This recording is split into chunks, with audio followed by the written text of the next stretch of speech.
एक आदमी दो देश, एक राज, जो 20 साल तक दफन रहा। 1979 का साल था। पाकिस्तान के एक छोटे से शहर में एक शख्स रहता था जिसे सब लोग रहीम साहब के नाम से जानते थे। वो नमाज पढ़ता था, उर्दू बोलता था, पाकिस्तानी खाना खाता था, पाकिस्तानी कपड़े पहनता था।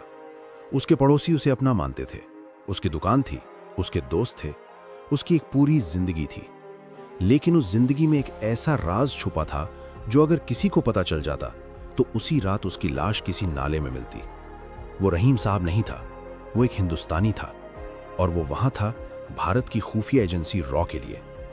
20 साल, 2 दशक, 7,000 से ज्यादा रातें, एक ऐसे मुल्क में जो उसका दुश्मन था, जहां अगर पकड़ा जाता तो कोई सरकार उसे बचाने नहीं आती, कोई वकील नहीं, कोई दूतावास नहीं, कोई इंसाफ नहीं, बस एक गोली और खामोशी। ये कहानी है उस इंसान की जिसने अपनी पूरी जिंदगी एक झूठ में बिताई ताकि उसका देश सच में जी सके। उत्तर प्रदेश के एक छोटे से कस्बे में 1940 के दशक में एक लड़का पैदा हुआ।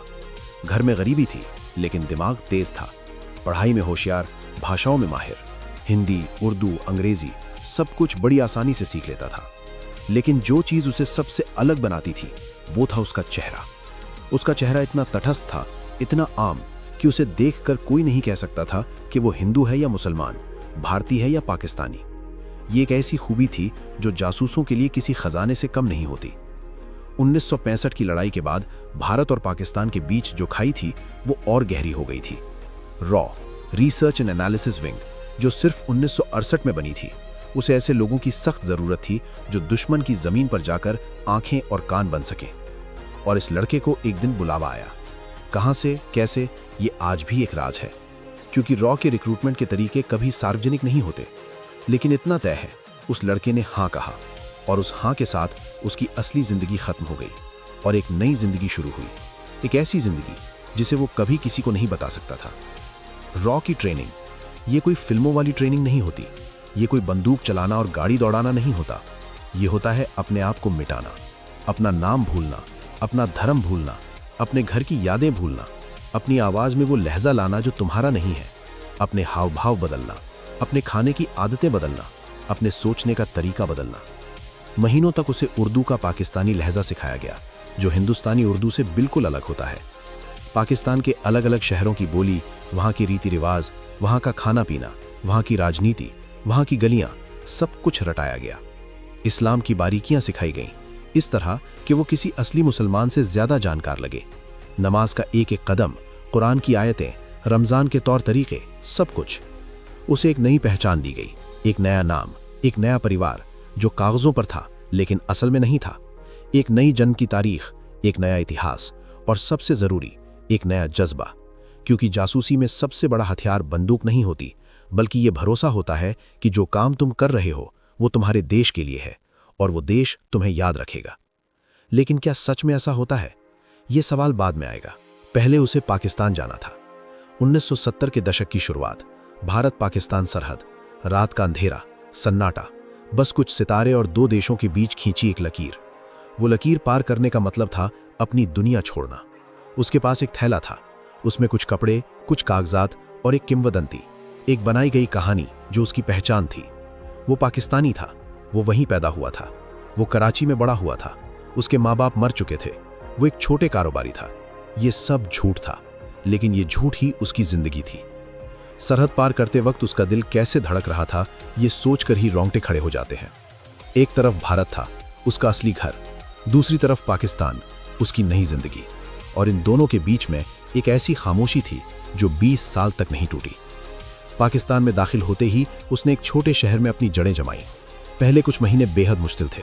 हर वक्त ये डर था कि कोई पूछ ना ले कुछ ऐसा जो उसकी कहानी में ना हो। हर छोटी छोटी बात, चाय पीने का तरीका, बात करने का अंदाज, किसी से मिलने पर सलाम का लहजा, सब कुछ परखा जाता था। लेकिन उसने वो सब पास किया, एक एक दिन। धीरे धीरे उसने एक दुकान खोली, छोटा मोटा कारोबार, लोगों से मेलजोल बढ़ाया, मोहल्ले में घुल मिल गया, और पाकिस्तान के लोगों ने उसे अपना मान लिया। फिल्मों में जासूस सूट बूट पहनते हैं, महंगी गाड़ियां चलाते हैं, खूबसूरत लोगों से मिलते हैं। असली जासूसी बिल्कुल अलग होती है। असली जासूसी में आप एक मामूली इंसान होते हैं, एक दुकानदार, एक दर्जी, एक चाय वाला। आपका काम होता है सुनना, देखना, याद रखना। वो यही करता था। जब पाकिस्तानी फौजी अफसर उसकी दुकान पर आते और बातें करते, वो सुनता था। जब शहर में कोई नया आता था, कोई हलचल होती थी, वो उसे नोट करता था। जब किसी फौजी काफिले की खबर आती थी तो वो उसे किसी तरह भारत पहुंचाता था। कैसे? ये सबसे पेचीदा हिस्सा है। रॉ के एजेंट्स डेड ड्रॉप का इस्तेमाल करते थे, यानी एक तय जगह, एक पत्थर के नीचे, एक दीवार की दरार में, एक पेड़ की जड़ में, जहां वो जानकारी छोड़ता था और दूसरा एजेंट उसे उठाता था। दोनों एक दूसरे को कभी नहीं देखते थे, कभी नहीं मिलते थे। ये इसलिए होता था ताकि अगर एक पकड़ा जाए तो दूसरे के बारे में कुछ भी न बता सके। रेडियो ट्रांसमीटर भी इस्तेमाल होते थे, छोटे, छुपाने में आसान। रात के अंधेरे में जब सब सो जाते थे, वो कोड में संदेश भेजता था, और हर बार वो एक ऐसी चाकू की धार पर चलता था जहां जरा सी चूक मौत थी। एक बार, और ये घटना उसने बाद में बताई, एक पाकिस्तानी खुफिया अधिकारी उसकी दुकान पर आया। बातचीत होने लगी, आम बातें, लेकिन फिर उस अधिकारी ने एक सवाल पूछा, ऐसा सवाल जो सिर्फ कोई पाकिस्तानी ही सही जवाब दे सकता था। एक बेहद स्थानीय संदर्भ, एक पुरानी घटना जो सिर्फ उस इलाके के लोग जानते थे। उसने 1 सेकंड के लिए सोचा और फिर जवाब दिया, बिल्कुल सही। उस अधिकारी ने मुस्कुराकर चाय पी और चला गया, लेकिन उस 1 सेकंड में उसकी पूरी जिंदगी उसके सामने से गुजर गई थी। वो जो जानकारियां भेजता था वो कोई मामूली जानकारियां नहीं थीं। 1971 की जंग से पहले भारत को पाकिस्तानी फौज की तैनाती, उनके हथियार, उनकी रणनीति की जानकारी चाहिए थी। पूर्वी पाकिस्तान में क्या हो रहा था, ये भारतीय फैसलों के लिए बेहद जरूरी था। रॉ के एजेंट्स इस जानकारी का एक अहम हिस्सा थे।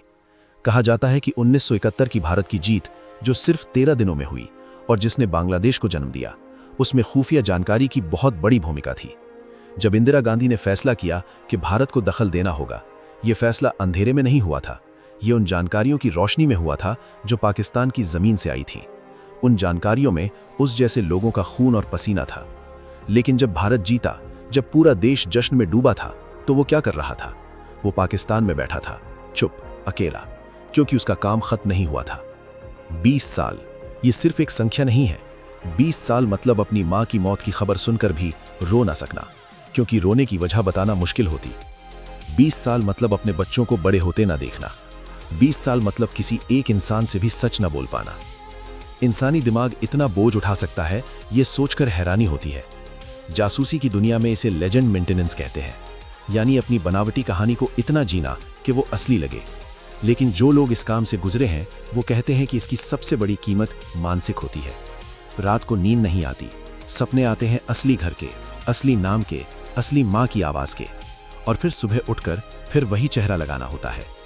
एक बार उसने अपनी एक डायरी में लिखा था, जो बाद में सामने आई, मैं नहीं जानता मैं कौन हूँ, मेरा असली नाम याद आता है तो लगता है किसी और की कहानी है। ये एक वाक्य किसी थ्रिलर उपन्यास की नहीं, बल्कि एक असली इंसान की पीड़ा है। 1980 का दशक, पाकिस्तान में जियाउल हक का राज। ISI, इंटर सर्विसेज इंटेलिजेंस, अपनी ताकत के चरम पर थी। अफगानिस्तान में सोवियत संघ के खिलाफ जंग चल रही थी। पाकिस्तान CIA और ISI का सबसे अहम केंद्र बन चुका था, और इस माहौल में जासूसों को पकड़ना ISI का सबसे बड़ा मिशन था। उसने महसूस किया कि कुछ बदल रहा है। उसकी दुकान के पास कुछ अजनबी दिखने लगे। उसके पड़ोसियों ने उससे कुछ अजीब सवाल पूछे। एक बार उसके घर की तलाशी हुई, रूटीन चेकिंग के नाम पर। उसने अपना रेडियो ट्रांसमीटर बहुत पहले ही एक सुरक्षित जगह छुपा दिया था। उसकी डायरी में कोई संदिग्ध बात नहीं थी। उसके कागजात बिल्कुल सही थे। तलाशी खाली हाथ लौट गई। लेकिन उस दिन के बाद उसने संपर्क और भी कम कर दिया। महीनों तक कोई जानकारी नहीं भेजी, बस इंतजार किया, बस जीता रहा। यही असली जासूसी है। जब तुम जानते हो कि खतरा है तो रुकना, छुपना और फिर सही वक्त का इंतजार करना। इन 20 सालों में उसने जो जानकारियां भेजी वो कितनी अहम थी, हम पूरी तरह से नहीं जानते, क्योंकि रॉ अपने ऑपरेशंस को सार्वजनिक नहीं करती। लेकिन जो थोड़ा बहुत सामने आया है वो चौंकाने वाला है। पाकिस्तान के कुछ फौजी अड्डों की जानकारी, उनकी ताकत, उनकी कमजोरियां, पाकिस्तान के परमाणु कार्यक्रम की शुरुआती जानकारी।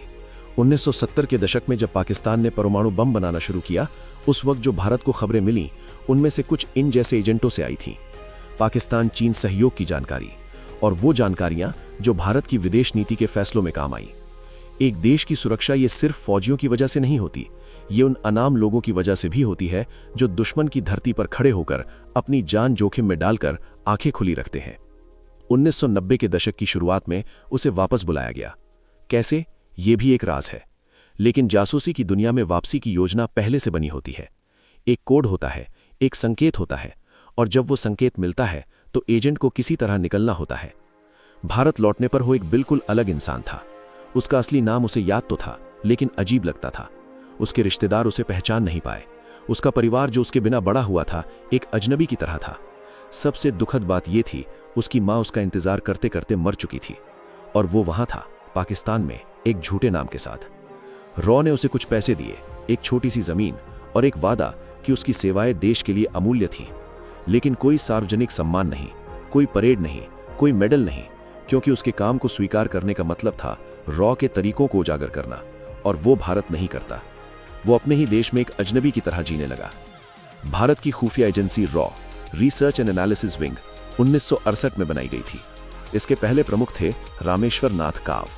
काव साहब एक दूरदर्शी इंसान थे।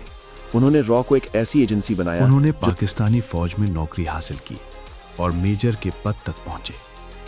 एक भारतीय पाकिस्तानी फौज में मेजर, ये सोचकर ही दिमाग तकरा जाता है। 15 साल तक उन्होंने पाकिस्तानी फौज की अंदरूनी जानकारियां भारत भेजी। फौजी अड्डों की जानकारी, हथियारों की तैनाती, रणनीति की योजनाएं।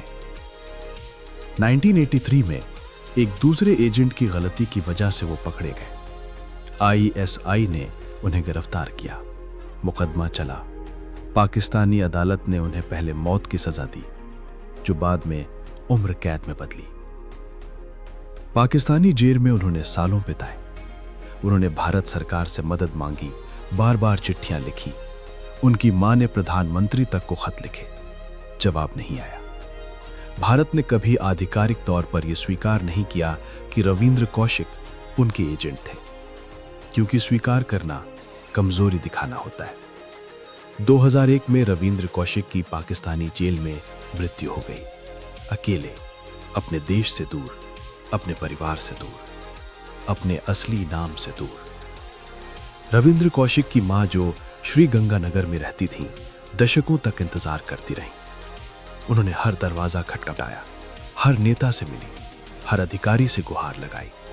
एक मां जिसका बेटा देश के लिए गया था और वो देश उसे वापस नहीं ला सकता था। उनकी बहन सुभाषिनी ने बाद में मीडिया को बताया, हमें नहीं पता था कि भाई कहाँ है। सालों तक अंधेरे में रहे। जब पता चला तो वो पाकिस्तानी जेल में थे, और जब वापस आने की उम्मीद जागी तब तक बहुत देर हो चुकी थी। ये कहानी सिर्फ एक जासूस की नहीं है, ये उस मां की कहानी है जिसने अपना बेटा खोया, उस बहन की कहानी है जिसने अपना भाई खोया, उस पत्नी की कहानी है, पाकिस्तानी पत्नी की, जो नहीं जानती थी कि उसका पति कौन है। यहां एक बेहद जरूरी सवाल उठता है। जब एक जासूस किसी देश में जाकर लोगों का भरोसा जीतता है, उनसे दोस्ती करता है, उनसे प्यार करता है और फिर उनकी जानकारी दुश्मन को देता है, तो क्या यह नैतिक है? यह सवाल दुनिया भर के दार्शनिकों ने, नैतिकतावादियों ने पूछा है, और जवाब हमेशा मुश्किल रहा है। रविंद्र कौशिक की पाकिस्तानी पत्नी, उसने एक असली इंसान से शादी की थी। उसके बच्चों ने एक असली बाप को प्यार किया था। जब सच सामने आया तो उनका क्या हुआ? ये दर्द भी उतना ही असली है। जासूसी की दुनिया में हर जीत के पीछे कोई ना कोई टूटता जरूर है।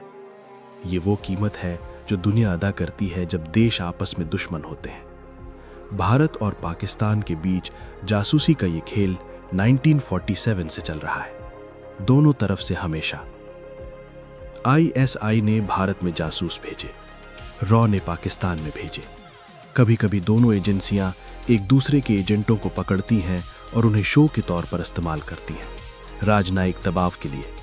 कभी कभी एजेंट डबल एजेंट बन जाते हैं, यानी दोनों तरफ के लिए काम करने लगते हैं।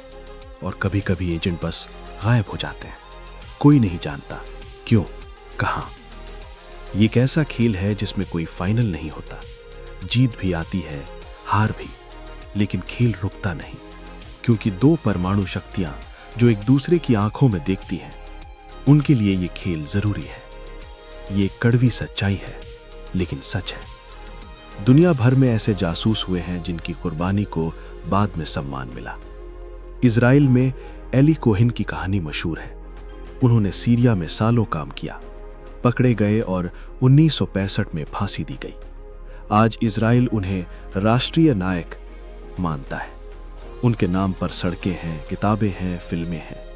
अमेरिका में CIA के वॉल ऑफ ऑनर पर उन एजेंटों के नाम हैं जो मरे, भले ही वो नाम गुप्त हों। भारत में रॉ के दफ्तर में कोई ऐसी दीवार है या नहीं, ये सार्वजनिक नहीं है, लेकिन ये होनी चाहिए। हर उस इंसान के लिए जो देश की सेवा में अपना नाम तक मिटा देता है, उसे कम से कम इतिहास की एक पंक्ति तो मिलनी चाहिए। आज के दौर में जासूसी की दुनिया बदल गई है। अब जासूसी सिर्फ इंसानों से नहीं होती, सैटेलाइट से होती है, साइबर स्पेस से होती है, ड्रोन से होती है, सोशल मीडिया से होती है। लेकिन, और ये जरूरी बात है, इंसानी खुफिया जानकारी आज भी सबसे कीमती है। एक मशीन ये नहीं बता सकती कि एक कमरे में बैठे लोगों के चेहरे पर क्या भाव है। एक सैटेलाइट ये नहीं सुन सकता कि किसी बातचीत में कौन सा राज छुपा है। इसीलिए रॉ, CIA, ISI, मोसाद सभी आज भी जमीनी एजेंट रखते हैं। और आज भी दुनिया के किसी कोने में कोई ना कोई ऐसा इंसान है जो एक झूठी पहचान के साथ जी रहा है, अपने देश के लिए, बिना किसी पहचान के, बिना किसी सम्मान के, बस एक उम्मीद के साथ। कहा जाता है कि रविंद्र कौशिक ने पाकिस्तानी जेल से अपनी मां को एक आखिरी खत लिखा था। उस खत में उन्होंने लिखा था, मां, मैंने जो किया वो मुझे गलत नहीं लगा, लेकिन तुम्हें इस दर्द में देखना ये मेरी सबसे बड़ी सजा है। यह खत भारत सरकार के पास है या नहीं, किसी को नहीं पता। शायद किसी दफ्तर की फाइल में दबा हो, शायद किसी कागज की तह में, या शायद वो खत कभी भेजा ही नहीं गया, जेल की दीवारों में ही रह गया। लेकिन उसमें जो दर्द था वो आज भी जिंदा है। ये कहानी सिर्फ एक जासूस की नहीं है, ये उन हजारों लोगों की कहानी है जिनके नाम हम नहीं जानते, जो किसी सरहद के पार बैठे हैं, जो आज भी एक झूठी जिंदगी जी रहे हैं, जिनके परिवार इंतजार कर रहे हैं और जिन्हें पता है कि वो कभी खुलकर नहीं कह पाएंगे कि मैं हिंदुस्तानी हूं। भारत मां के वो बेटे जो मां की गोद से दूर दुश्मन की जमीन पर मां की हिफाजत करते हैं, ये उनके लिए एक सलाम है। रविंद्र कौशिक, तुम्हें हम याद करते हैं। उन सभी अनाम जासूसों को जिनकी कब्रें भी हमें नहीं पता, उन्हें हम याद करते हैं। और उन परिवारों को जिन्होंने अपने लोगों